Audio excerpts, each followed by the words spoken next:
மத்திய கவர்மெண்ட் ஒருதலை பட்சமாக தான் தொடர்ச்சியாக பண்ணுறாங்க. ஆனால் உள்ளபடியே சென்ட்ரல் வந்து 2 சைட்லையும் நம்ம பேசணும்.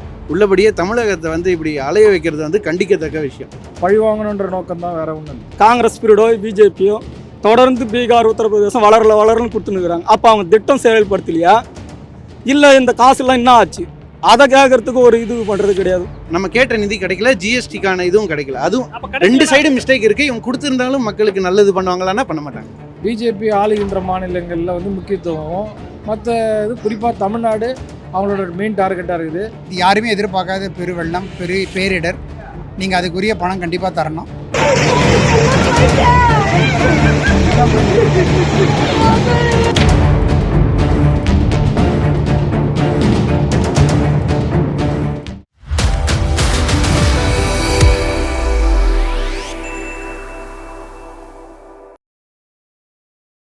குமுதம் ரிப்போர்ட்டர் நேயர்களுக்கு வணக்கம். கடந்த மாதம் தமிழ்நாட்டில் ஒரு சில மாவட்டங்களில் மிகப்பெரிய கனமழை காரணமாக மிகப்பெரிய வெள்ளம் ஒன்று வந்துச்சு. அதனால் பொதுமக்கள் வந்து வெகுவாக பாதிப்படைஞ்சாங்க. அதுக்கு நிவாரணம் கொடுக்க வேண்டி தமிழ்நாடு அரசு வந்து மத்திய அரசிட்ட ஒரு குறிப்பிட்ட தொகை கேட்டிருந்தாங்க. 1 மாத காலையும் அந்த நிதி வந்து மத்திய அரசு இன்னும் தமிழ்நாட்டுக்கு தரலை அப்படின்ற குற்றச்சாட்டை தமிழ்நாட்டில் இருக்கிற கட்சி தலைவர்கள்லாம் முன் வச்சாங்க. இதை பற்றி பொதுமக்கள் வந்து என்ன நினைக்கிறாங்கன்னு அவங்கள்ட்ட கேட்டு தெரிஞ்சுக்கலாம். ஒன்றிய அரசு வந்து தமிழ்நாட்டு மக்களுக்கு ஏராளமான நிதிகள், ஏராளமான உதவிகள் செய்தாலும் கூட ஒருபோதும் ஒன்றிய அரசு, அதாவது குறிப்பிட்ட அந்த பாரதிய ஜனதா என்கிற கட்சி ஒருபோதும் இங்கே துளிர்க்க முடியாது என்பது திட்டவட்டமாக தெரியுது. அதனால வடநாட்டில் இருக்கக்கூடிய அந்த வாக்குகளை வச்சு பான்பராக போட்டுக்கிட்டு, கூலிப்பை போட்டுக்கிட்டு, பானிபூரி வித்துட்டு இருக்க அவனை தலையில மொட்டை தட்டி சாயம் காசி அவங்ககிட்ட நம்ம வாக்க வாங்கிடலாம், இவங்ககிட்ட ஒன்றும் பண்ண முடியாது அப்படின்றது தெளிவாக தெரிஞ்சிச்சு. அதனால நிதி கொடுத்தாலும் கொடுக்கலனாலும் அதே நிலை தான் தமிழ்நாட்டில் அப்படின்றது அவங்களுக்கு தெரிஞ்சுட்டு, அதே காரணத்தால எதுக்கு கொடுத்துக்கிட்டு அப்படின்னு சொல்லிட்டு அவங்களுடைய பார்வையில் இருக்கும். நம்ம குஜராத்தை பற்றியும் தமிழ்நாடை பற்றி நம்ம பேச வேண்டாம். குஜராத் அந்த காலத்தில் நம்ம பார்த்து தமிழ்நாடு வந்து 40-50 வருஷத்துக்கு முன்னாடியே நம்ம ஏன் இங்கே வந்து இவ்வளோ டெவலப்மெண்ட் நடந்ததுன்னா, சைனா பார்டரில் அவ்வளோ பிரச்சனை இருக்கும்போது இங்கே டெவலப்மெண்ட் நிறைய இருக்கணும், நம்ம நிறைய இன்ஃப்ராஸ்ட்ரக்சர் இங்கே டெவலப் பண்ணோம். அதனால தான் நம்ம இன்றைக்கி ஷேப்பாக இருக்கிறோம். 50 வருஷமாக இந்த திராவிடம் இந்த இதெல்லாம் நம்மெல்லாம் பண்ணதை பற்றிலாம் நான் எதுவும் பேசலை. ஆனால் இன்றைக்கி என்ன நடக்குதுன்னு நம்ம முதல்ல புரிஞ்சுக்கணும். இங்கே நடக்கிறதுல என்னென்னா, இப்போ உங்களுக்கும் தெரியும், எனக்கும் தெரியும், அங்கே என்னெல்லாம் நடந்ததுன்னு நமக்கும் எல்லாருக்குமே தெரியும். அந்த கவர்மெண்ட்டும் கொடுக்கணும், இந்த கவர்மெண்ட்டும் கொடுக்கணும். ஆனால் இது என்னென்னா, போய் கேட்டால் கொடுக்க போகிறாங்க, கேட்டால் கிடைக்க போகுது. இது வந்து பாலிடிக்ஸ், சிம்பிள் பாலிடிக்ஸ்.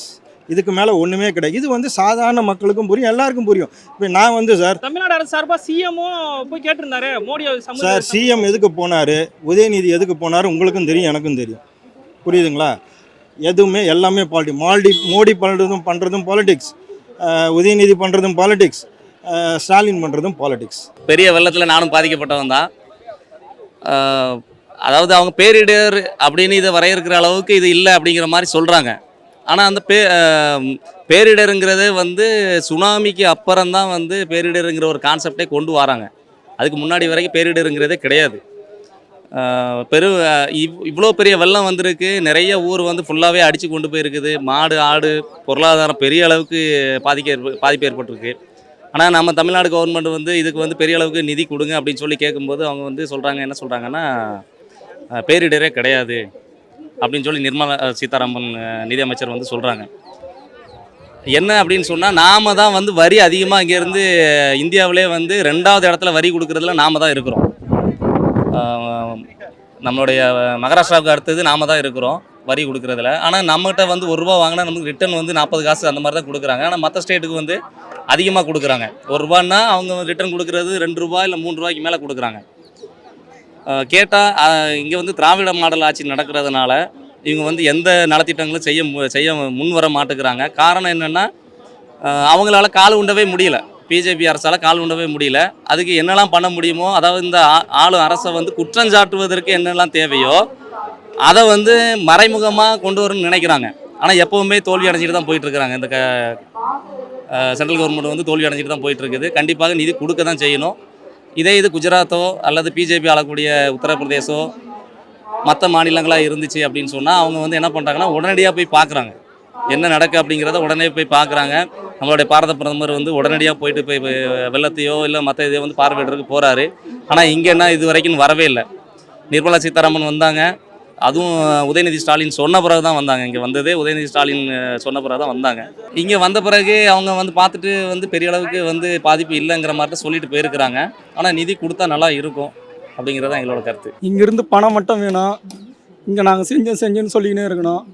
ஏன்னா இப்போ சமீபத்தில் நிதி அமைச்சர் அம்மா கூட வந்தாங்க, ஒரு கணக்கு சொன்னாங்க.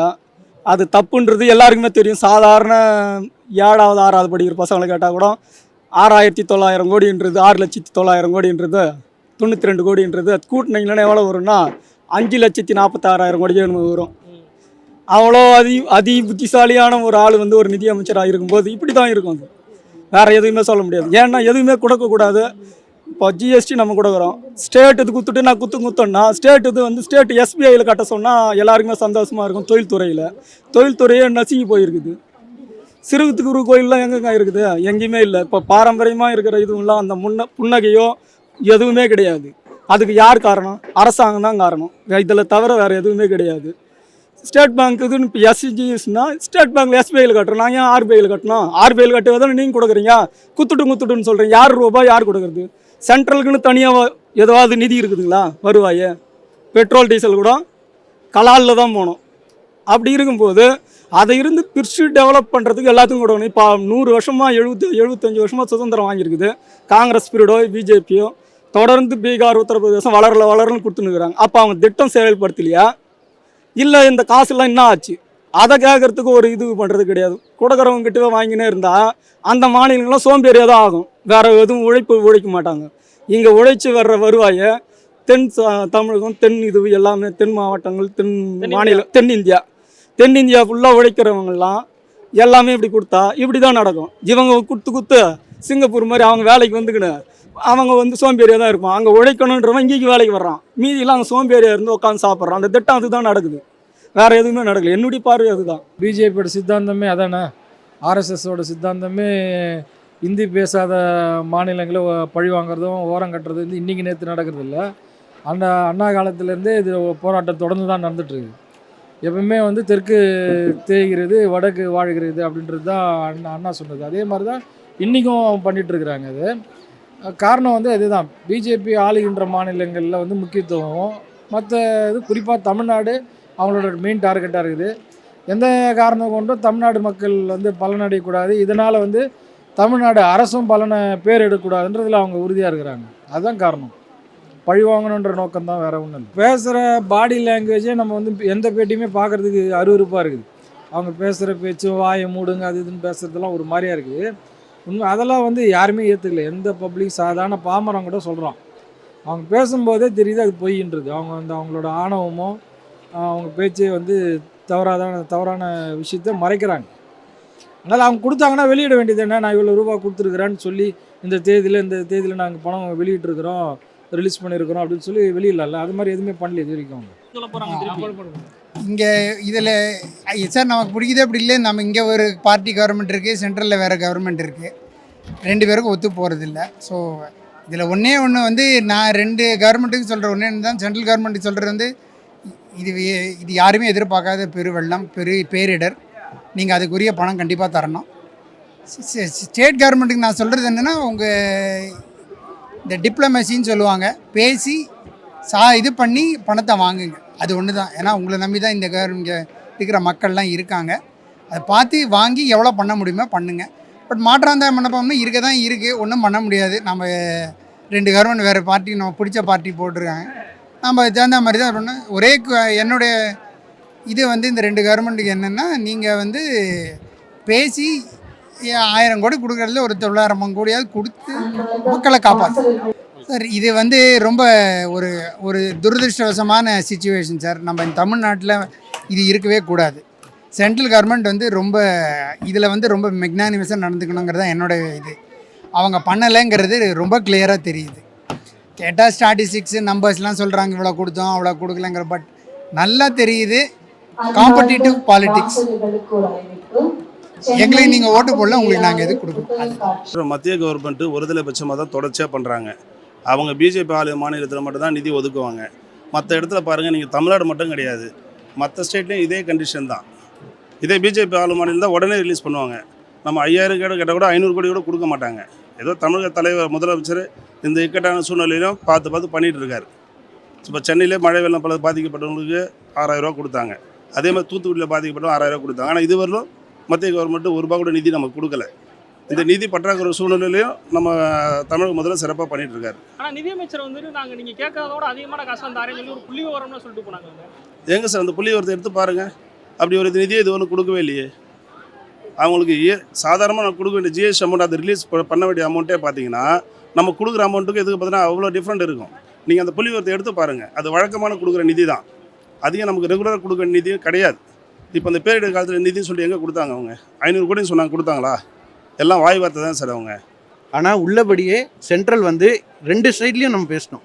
உள்ளபடியே தமிழகத்தை வந்து இப்படி அலைய வைக்கிறது வந்து கண்டிக்கத்தக்க விஷயம். கேட்டோடனே அந்த காசை கொடுக்குறதுல உங்களுக்கு என்ன பிரச்சனை? அப்போ தானே தமிழக மக்களுக்கும் ஒரு நன்மதிப்பு வரும். ஆளுங்க சென்ட்ரலில் இருக்கிற இது மாதிரி நீங்கள் இந்த மாதிரி தொடர்ந்து பண்ணிகிட்டு இருந்தால் எப்படி மக்களுக்கு வந்து ஒரு பிரதமர் மேலேயோ இல்லை அந்த பிஜேபி மேலேயோ ஒரு நம்பிக்கை வரும்? அதுவும் இருக்குது. ரெண்டுமே இவங்க சைடு குறை இருந்தாலும் ஈவனாக அவங்க பண்ணுறதும் அதை விட மிகப்பெரிய தவறு. நம்ம காசை நம்மகிட்ட ₹1 40 பைசா திருப்பி தரீங்க, 25 பைசா திருப்பி தரீங்க, மிச்ச காசு எங்கே போச்சு? இதெல்லாம் வந்து மிகப்பெரிய சுமையை வந்து மக்கள் தலைமையில் மத்திய அரசாங்கம் வைக்குது. காங்கிரஸ் இருந்த போதும் நீங்கள் புள்ளி விவரத்தை இப்போ எல்லாருமே புள்ளி விவரம் என்ன எல்லா செய்தி சேனலுமே போடுறாங்க. எடுத்து பார்த்தீங்கன்னா இவங்க டிஎம்கே பீரியட்லேயும் சரி அவங்க கூட இணக்கமாக இருந்த போதும் கேட்ட நிதி கிடைச்சதில்ல. அதற்கு காரணம் என்னென்னா இவங்க எப்பயுமே ஒரு இணக்கமான முறையில் இருக்க மாட்டாங்க. இப்போ நீங்களே பார்த்துருப்பீங்க, தொடர்ந்து தமிழக அரசு ஒன்றிய அரசு அப்படின்னு சொல்லி அவங்கள தள்ளி வைக்கிறாங்க. ஆனால் இப்போது பிரைம் மினிஸ்டர் இங்கே வந்து திருச்சிக்கு ஃபங்க்ஷனுக்கு வந்தப்போ பாரத பிரதமர்னு சொல்லி அவரே சொல்கிறாரு. அதே மாதிரி பல விஷயங்களில் பார்த்தீங்கன்னா இப்போது ஒரு விளையாட்டு நிகழ்வுக்காக மறுபடியும் கூப்பிட போகிறாங்க மோடியை. அதற்கு பார்த்தீங்கன்னா இந்தியிலேயே பேர் வச்சுருக்காங்க. திமுக அரசு தான் இருக்குது. தமிழை வளர்த்த கட்சி எப்பேற்பட்ட தலைவர் கருணாநிதி. அவர் வந்து கட்டி காப்பாற்றின டிஎம்கே கட்சி ஒன்றுமே இல்லாமல் போச்சுங்க. உண்மை இதுதான்.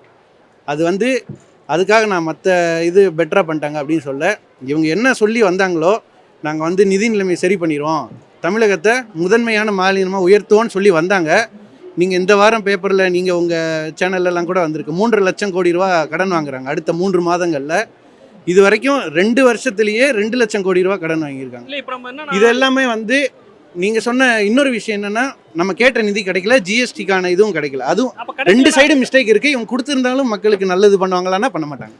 மாநில அரசுக்கு அதுக்கான நிதி பத்தலை, நிதி பற்றாக்குறையால் எங்களுக்கு எத்தனை கோடி ரூபாய் வேணும் அப்படின்னு சொல்லிட்டு மாண்புமிகு முதல்வர் அவர்கள் வந்து ஒன்றிய அரசுக்கு கடிதம் எழுதுறாரு. ஆனாலும் ஒன்றிய அரசு இந்த கடிதம் ஒரு பொருட்டாவே பார்க்காம நிதியை திரும்ப தரல. இதுக்கு காரணம் என்னன்னு பார்த்தா, மோடியை தமிழ்நாட்டில் குறிப்பாக இந்தியாவில் எந்த மாநிலம் அதிகமாக மோடி எதிர்க்குன்னு பார்த்தா தமிழ்நாடு தான். மோடி எப்போ தமிழ்நாட்டுக்கு வந்தாலும் கோபேக் மோடின்னு சொல்லிட்டு கீச்சகத்தில் பதிவிடுறதும், குறிப்பாக கருப்பு பலூன் பறக்க விடுறதும், மோடி அப்படின்னு சொன்னாலே எதிர்ப்பு, பாஜக அப்படின்னாலே எதிர்ப்பு. இன்ன வரைக்கும் பாஜக வந்து ஒரு தன்னுடைய காலை தமிழ்நாட்டில் ஊன முடியல அப்படின்ற அந்த ஒரு இயங்குது. அப்போ தன்னுடைய ஒரு கட்சியை தமிழ்நாட்டில் பதிக்க முடியல, அப்படிப்பட்ட மக்களுக்கு நம்ம ஏன் உதவி செய்யணும் அப்படின்னு சொல்லிட்டு அதனால தான் உதவி செய்யறதுக்கு முகாமையான காரணமே அதுதான். பொதுமக்களோட கருத்து என்னன்றதை கேட்டு தெரிஞ்சுக்கிட்டோம். இது போன்ற கருத்துக்களுக்கு இணைந்திருங்கள் குமுதம் ரிப்போர்ட்டர் சேனலுடன்.